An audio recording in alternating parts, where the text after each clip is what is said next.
And let's get into the game on Belshire Beach. Winter Frodan, kick us off with the bottom right, Pink Zerg.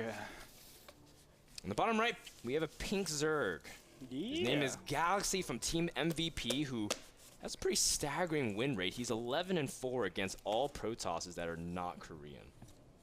And up in the top left, we have HasuObs. His statistical best matchup is against Zerg. He's from Mouse Sports.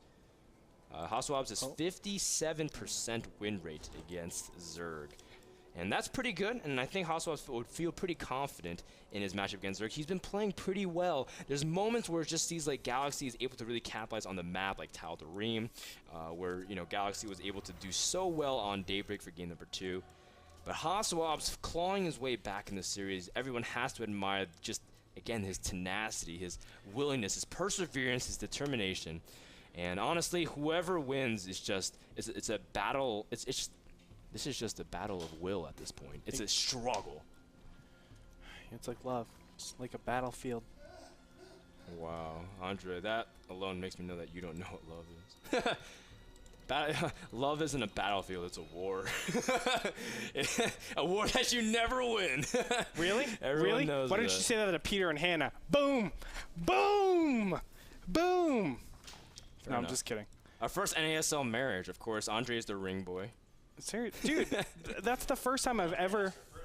That's true. Yeah. Andre asked her first, and she did. said yes to Peter, so... Andre is the man who speaks now because he won't forever hold his peace. But seriously, man, that's the first time I've ever been incorporated like that. That's so cool, man. That's pretty cool. It's really easy to get a wedding license, by the way, to like be able to conduct marriages. You can just do it online. Apparently, that's all it really takes. That means Rotterdam could be swearing people in for marriage. I'm glad you know that. That's kind of a scary thought. Rotterdam and marriages. Well, why? I don't know. I just don't think those two things go together. Like, why? Those things just don't go together. Like pizza and milk, they don't go together. Wow. But you know what does go together? Galaxy versus HasuObs, game number 5. We see a fast nexus after the Forge, very common now. Belshire Beach, a much wider ramp than almost every map that you can see. I think the only map that rivals this kind of girth would be Sandstorm Mist with that kind of ramp width. It's just so wide that you have to cover. It's more than 3 force fields. So it's just incredible. And a lot of Zergs capitalize on that. In fact, a lot of Zergs go for Baneling busts, apparently. By a lot of Zergs, I mean one Zerg, and by one Zerg, I mean Galaxy. Yeah, there have been a couple players that have done this that I've seen in competitive matches. He's going to end We normally don't see this just because I think mid-game and end-game actually favors Zerg quite a bit on this map, so they don't like to do that. HasuObs is very intelligently keeping his probe right here, though. That is super smart. Because think about it. He's already seen that there is a gas. Let's go to actually the HasuObs camp. He's seen that there's a gas here. Oh, wow. He got in and saw the Baneling Nest. Excuse me. Did he? Yeah, I'm looking on his vision. Okay. He saw Really the Baneling great. Nest. Really good spot by HasuObs. He knows exactly what he needs to do. Immediately starting bigger walls. Photon cannons spread out. Great job from HasuObs. And Galaxy really won't be able to do much as long as HasuObs prepares and patches his wall accordingly. Now, the big weak point is this pylon on the right-hand side of the ramp. But 7 Banelings, I don't know if that's even enough. As soon as he targets that down, it's going to be yeah, the really cannon doesn't really go down that fast, right? Oh, and the Zealot's moving out to see exactly the Baneling counts. And he's going to try to see if he can immediately shut down the Banelings. Oh, and that's going to nice. be huge. A great play from HasuObs, and all of a sudden the Zerglings, oh, they do manage to get into one small little sliver in HasuObs. Oh, I thought he had that area covered. It looks like it was covered as well, but a very small opening. All of a sudden the Zerglings are inside the base. It's okay, though, because there's no natural for Galaxy, so he can go ahead and give this up completely, just relocate his base, and look at this. Units tab, 16 to 14. He has a worker lead. Not only that, he has a tech lead. All he needs is a stalker out. He can go ahead and protect all of his probes. Go ahead, kill the Nexus. We're still on equal bases. I can take my expansion a lot easier than you can take yours, and there's a ton of gas follow-ups that goes with this. HasuObs is in an okay position. Not a great one, but an okay. Yeah, and HasuObs even using his last Chrono Boost possible on his gateway. Those are just very small, efficient things that you try to do. If you're going to lose the next anyways, you might as well just use the Chrono Boost. Now you can see more Banelings are morphing here, and HasuObs sees it. Yeah. He knows what Galaxy's planning. If he loses all his probes, that would be it. But Galaxy also trying to poke in and out, but there's enough cannons to really block off. Great pylon placement as well. Really smart. Such a heads-up play from Hasu. And look at this, he's just dodging all those Banelings consistently. Great job by Hasu.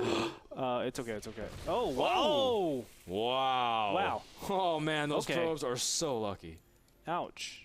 Ouch, ouch, ouch. Wow. Now he needs gas. I didn't realize that he wasn't mining gas at all from that main. He was trying to hard defend this. So the fact, okay, so maybe HasuObs isn't in a great position. I thought he would be a little better. More Banelings from Galaxy as well. He's going to pressure both fronts. HasuObs, his worker count is not that significant anymore, but Galaxy has a great position. He can pin from both sides. And what makes it so dangerous is that Galaxy now has pretty much a contain in an indirect way against HasuObs because Hasu walled himself completely off. And now Galaxy is joining so comfortably back at home. And where does HasuObs actually go from here? It's very difficult for him to know what's going on, to see what his opponent is doing. 2 Banelings getting in here. Can actually pick it off. Remember, a Zealot can 2-shot these Banelings. So obviously that helps out quite a bit. He'll always be able to kill one of the Banelings, but obviously he doesn't want to take the damage over on the probes. And you can see that immediately 2 Stalkers are being pushed out here from HasuObs. His Warp Key tech is so late. It's 9 minutes and it's just starting. He's really trying to just pump that out as fast as possible. But without Warp Gate, Hasu is going to be very limited in his ability to do anything. Galaxy. Whoa, it's not Warp Gate. Oh, he canceled it. Oh. He went to weapons. He went to air weapons. Oh my. Oh my. What I do not know. I have never seen someone who canceled Warp Gate to go for air weapons. Yeah. Unless he's trying to fake that he's going for Warp Gate. But why would you fake going for a Warp Gate? Yeah. Air weapons cost more resources. Oh, okay. I think I know what happened. He went Warp Gate and he went weapons upgrade. He probably meant to cancel the air weapons upgrade and he canceled the Warp Gate. Does that make sense? I don't know. I wish I have to watch the replay, but HasuObs getting air weapons, but he has no Stargate. Yeah. You can see that he's trying to expand back into his natural and finally dealing with the Zerglings. HasuObs was not really able to probe up and do anything comfortable because of that. And now, finally, HasuObs has stabilized. Does Hasu realize that he's getting air weapons? I don't think he does. I don't think he does either. That's so unfortunate. He was getting Warp Gate, too. Yeah. That had to have been, like, obviously he was just getting...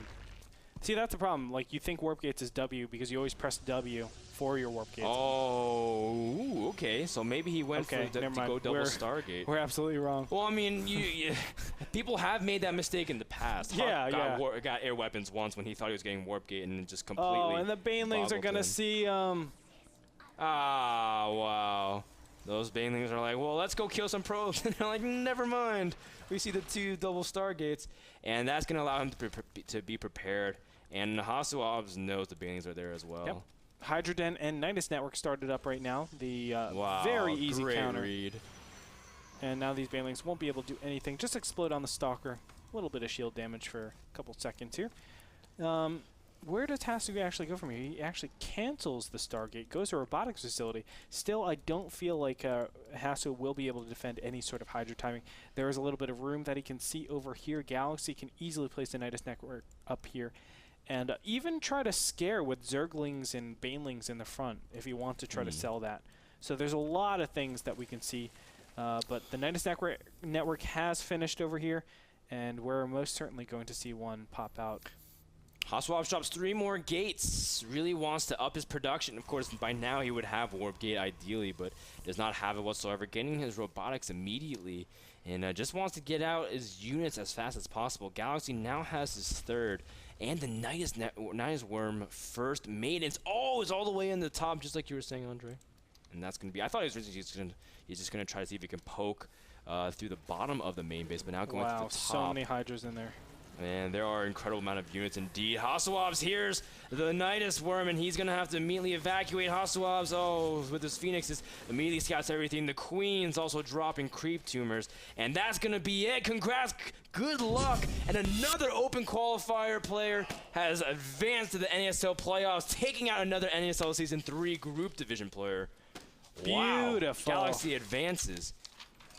Congratulations to Galaxy. HasuObs played a great game, but you know, it was just that little slight. I think actually the cannon placement killed him because he actually made the his second cannon a little bit too high, and it was in a position where it blocked off. He couldn't actually block off anything. So obviously that being very unfortunate. That's just such a minor detail, but it costs him almost everything. Exactly. And as a result, HasuObs loses game number 5, but as we profiled here at NASL, we love HasuObs and everything he represents and does for esports. Stay what you do, and HasuObs will see you in Season 4. Absolutely. But for now, congratulations to Galaxy. As you said it, another open winner moves on and will play in the playoffs. We'll have all the information about who plays who and what plays what. You can after that tomorrow. Yeah, tomorrow. You can follow us on Twitter and Facebook, NASL TV on both of those. And make sure that you also check out our website where you can find all the updated information over there. Guys, let's just wrap up the day right now. Let's thank Azo. Actually, you know what? Let's thank all of our sponsors later on. We're going to do that at the very end, but we want to talk about tomorrow's matches. We have Rhett versus Thorzane to kick things off. We have Zenio versus Sen. Ooh. We have Demaga versus Gonzi. And,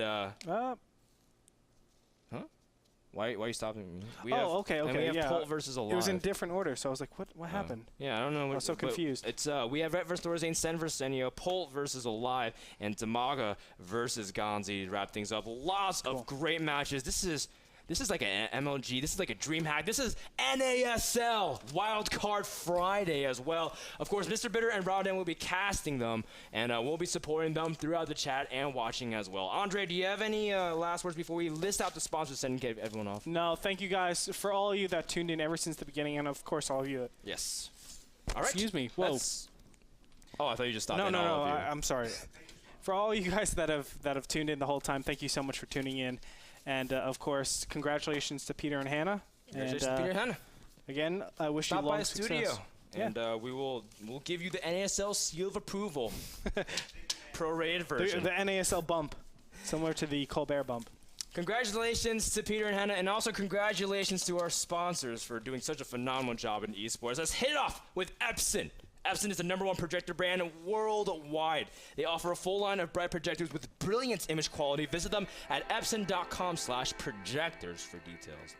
Thank you to Azo Monitors. Provide the best in gaming and production monitor technology. If you love great definition on your monitors, check them out at azo.com/NA to pick up a copy of your own.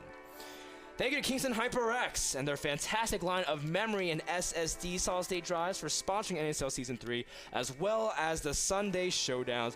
Visit them at kingston.com/us/memory/HyperX. Thank you to GameMinder. Now you hear or read about a game that sounds cool, and it's a tech demo, maybe it's a year from release, but you don't want to miss it. Just find the game in GameMinder and set a reminder for when it's time to pre-order or play. The application lets you know everything you need to know about those upcoming dates. It's free for all platforms. Download at the App Store or handelabra.com/products/GameMinder. Thank you to iBuyPower for the systems that power our broadcast each and every day of the week. Check them out at iBuyPower.com to buy your own pre-assembled PC, or if you just like looking at really flashy, cool lights. Thank you to Twitch.tv, the people that partner with us for the stream. My voice is going out, but today has been fantastic, and all is possible because Twitch.tv hosts us for the stream, and for Tropical, the music that you're listening to right now that will carry us through the rest of the broadcast. And Andre, I just read something beautiful. Red carpet confirmed for the NASL Season 3 finals. I already know what music we're going to use for the red card final for our entrance, Andre. It's going to be phenomenal. I'm not going to tell everyone. I don't like suspense, Frodan. I don't like suspense. I'll tell you after this broadcast. But in the meantime, hang out with us on the internet. Tweet at us at Frodan, at Greetorp. We also are in the chat every night that we're not broadcasting. So stay tuned for more of that action tomorrow at 6 p.m. Pacific. It's Wildcard Friday. Lots of great action. Best of 5. Who will advance to the playoffs? We don't know. You guys will find out in 24 hours. We don't know. We'll be back, guys. Until then, have a good night. Peace out from the production crew and the casters backstage.